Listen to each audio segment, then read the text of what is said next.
Hi, this is Joyce Pellino Crane. I am the news director at Westford Community Access TV. I'm here today with Cori Ryan, who is a resident of Westford and also a commissioner on the Westford Housing Authority. But Cori, welcome. Thank you, Joyce. You're here today not about Westford Housing Authority, but about the Grassy Pond area, which you live near, Yes. and an interesting, intriguing discovery that you've made about a year and a half ago. Yes. In the Grassy Pond kettle, which is more appropriate than Pond. calling it a pond. It's a grassy kettle, I guess, Yeah. because it's a natural scoop in the earth. So tell us a little bit about what you found there. Okay. I've been the land steward over at Grassy Pond for about 15, 16 years now, and that means that I go around and I clean up the area. And so that is how I got involved with the Harmons. And Marian Harmon. Bill and Marian Harmon, yes. who are Westford residents and conservationists. Yes. She knew about a document that talked about some rare grasses out in Grassy Pond back when it was mostly grass and no pond, about 110 years ago. So let me just say that Marian Harmon is also a wildlife observer, and she writes a column for the Westford Eagle on sightings of wildlife and plants, and so she's been keeping data for many, many years on these sightings out of Westford. Yes, I really wanted to impress her by finding her rare grass for her, but instead we found the grasses weren't rare, as well as I found a stone circle. And for about a half a year I took pictures of this stone circle, and I sent some to a local Westford paper along with some other photos, and there wasn't a lot of excitement about this. But recently I went out around the beginning of the year, and the ice had formed, and then it dried, and we had a flat bed to walk out. So you can walk out to these huge boulders, which are interesting. And I went out to the boulders, and that's where you can also see the stone circle. And it was looking clearer and clearer because the snow had pressed down most of the flowers, and you could see the outline. And the aerial video that you have shows it very clearly. Yes, yes. I had not seen an aerial of it, and I had still been looking at the ground, taking more pictures, and then it came close to the equinox. And I had been watching where the sun was setting each day, because there's a path coming out of the stone circle. Yes. It's about 14 feet long. And there's this big stone in the center of the stone circle, and then there's a stone further back. So I went and stood on the stone further back, and I thought I should take out my iPhone and see if there's a direction to that path, you know, if I line up the stones. And it went within a degree of west. And I thought, my gosh, this is something very purposeful, and I really should tell someone. So I called my friend Wagner, who is a cameraman at the Westford Cat. Yes, and everybody knows him from the town meetings. He's behind the camera. And I called him, and I'm like, Wayne, I think I have something. And he looked at aerial photos and sent me one. He's, are you at Grassy Pond? I'm like, I am at Grassy Pond. And he sent me an aerial photo, and it was so crisp and clear. And I thought, oh my gosh, if I'd only known it looked like this from the sky, I would have said something a year ago. And so I'm like, can you call, for example, Dave Brody, who you're friends with? And Dave Brody knows a lot about the myths and legends of the rocks, as well as the Westford Night, and has written a number of novels, exciting stories about the Westford Night and other adventurous mysteries. And I thought, he's going to know the people that need to look at this. And David Brody was intrigued, and he had a number of people come out to look at it. One of the things I thought at first is, well, maybe it points to where the Westford Night was buried. Maybe we have proof of this legend. That would have been so cool if that were the case. Yes. So we had some Masons come out and thought maybe it was a traveling Masonic lodge, and if we could connect it to the Masons, then we could connect it to the Westford Night. You know, it's just a hop, skip, jump. And unfortunately, it's a circle, and the traveling Masonic lodges are rectangular. So they're like, this is not our lodge. It was kind of disappointing. What's the diameter of the circle? The circle's diameter is about 20 feet. Okay. And it is filled in, cobbled, with a very large stone in the center. Almost in the center. It's hard to tell if it's in the center or just kind of the point of the awkward boulder is in the center. Yeah. Yeah. You can see in the pictures, it doesn't seem dead center, but it's a Yes. very intriguing stone Yes. jutting up. Yes, and I also don't know a lot about the geology and the geography of how rocks move with the earth moves with being underwater, freezes, thaws over the years. Good point, yeah. Yes. So it could have shifted. Yeah, so Yeah. I want to find out more, and I don't know everything yet. But the next group of people to come out were representatives from the Pocasset Wampanoag tribe.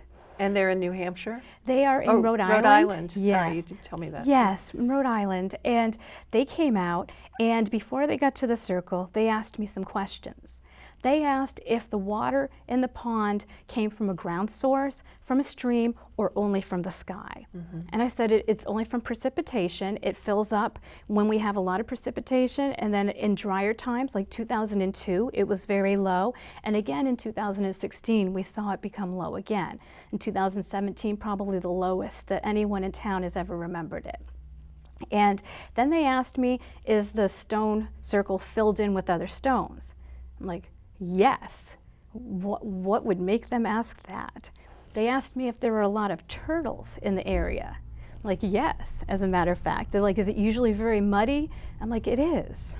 And they're like, well, we know what this is.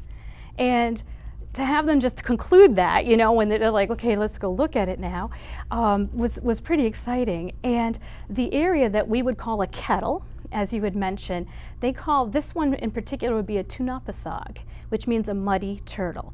And it's the shape of the turtle and muddy. And that is, so that's a place that people would choose to make an important place in the Native American culture, if I'm interpreting what they're telling me correctly. And that is why it would be a place that you would choose to put this stone circle. The turtle is a female symbol. And so that they say that this area is associated with women, okay? And then the circle is a women's womb circle. And so there was 13 clans in the area, and when it was that woman's time of the month, along with the moon cycle and her cycle, she would go here. And that is when they are the strongest, and then they could pray. They probably did crafts during the day, and they got to interact with members of all the other tribes or the other clans. And think of the powerful place that put them in, to be able to have that connection and communication amongst the clans. And so it was a positive thing to go there. It's so appropriate because I've always wanted to do a story on the women of Westford. We have our town manager is a woman, our selectman chairman is a woman. And women have pretty much run this town for many years, so it's Yes. just perfect. It is, and the best part about it was when I told my mom that this has now been indigenously identified. My mom said, did you tell your local museum? And so I called the local museum and I met Penny LaCroix, who runs the museum. The Westford Museum. Yes, and I said, I'd like to show you something, but the water's coming in fast because it's been raining. And so Penny and I went out there, and we spent perhaps an hour, and some of it was talking, but some of it was just quiet and just enjoying this amazing place. And when we left, I thought, if we were the last people to stand out here before it's covered with water, I feel like the right thing happened. It felt very woman, very bonding, and so I really enjoyed that. Yeah. And she told a few more people, and another thing that was exciting that happened was David Gutbrod, who is also on the museum board. David Gutbrod is the chairman of the Historical Commission, and I don't know I think he's like an you're archaeologist, referring. and he found out about this, and he went further and said, we know Native Americans were in this area because he knew of a gentleman who had found a number of arrowheads over 3 years in the 70s and was keeping them in a shoebox. So when I found out later on that we had this strong proof of Native Americans being here for 6,000 years, it helped lend validation to this story. Yes. And we're hoping that at the Westford Museum to do a display on this, to also share those arrowheads and tools that have been in someone's home and shoebox for so many years, cared for, to be shared with the community for a small time. When do you think that would be on display? Well, I'm shooting for October or November.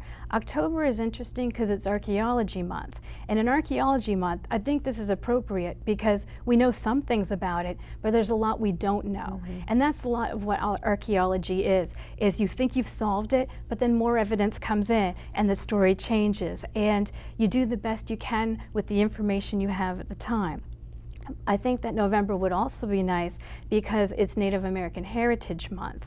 And I think that there's no better time to celebrate the history of this land and the people who lived here, but to do it in November. Oh, yes. Yeah. A wonderful month. Yes. November is such a wonderful month in New England. Yes. For so many reasons. And we are looking at having some guests come out and maybe do an event as well as the display.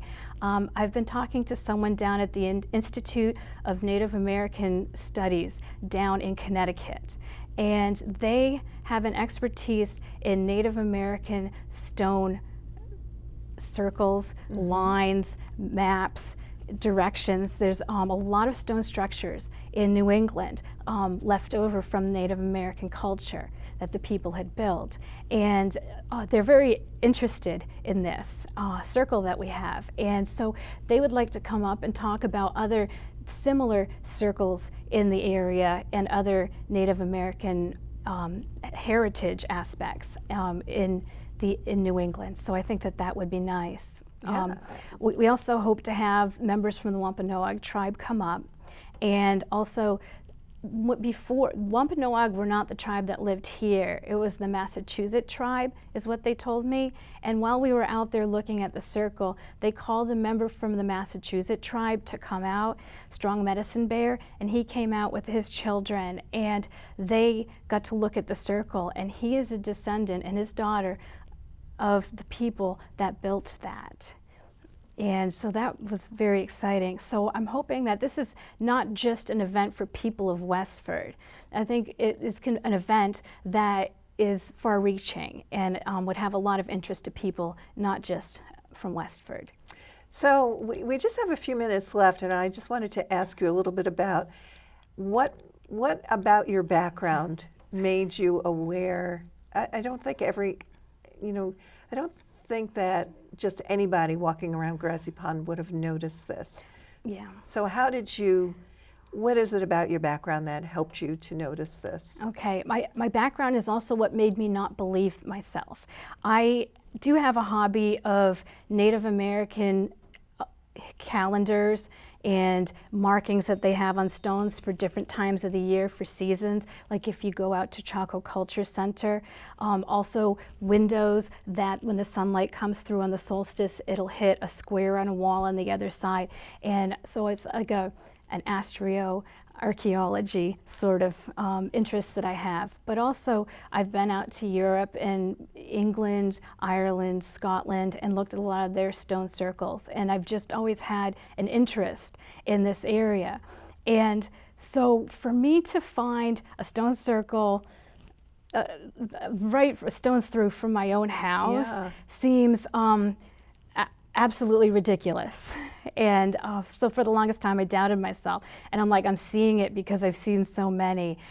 But I have to tell you, when Wayne sent me that picture from the sky, I knew I wasn't imagining this. And it could have been something that the Abbotts built on their land when they had the farm there before the town bought it in 1971 for recreational purposes, or it could have been thousands of years old. And to think about the possibilities of people coming over from Scotland and having built it was exciting, or something with the Westford Knight. But to know that it was associated with the Native Americans, or to have it indigenously identified, really defined this. It was no longer my pile of rocks. I knew who it belonged to.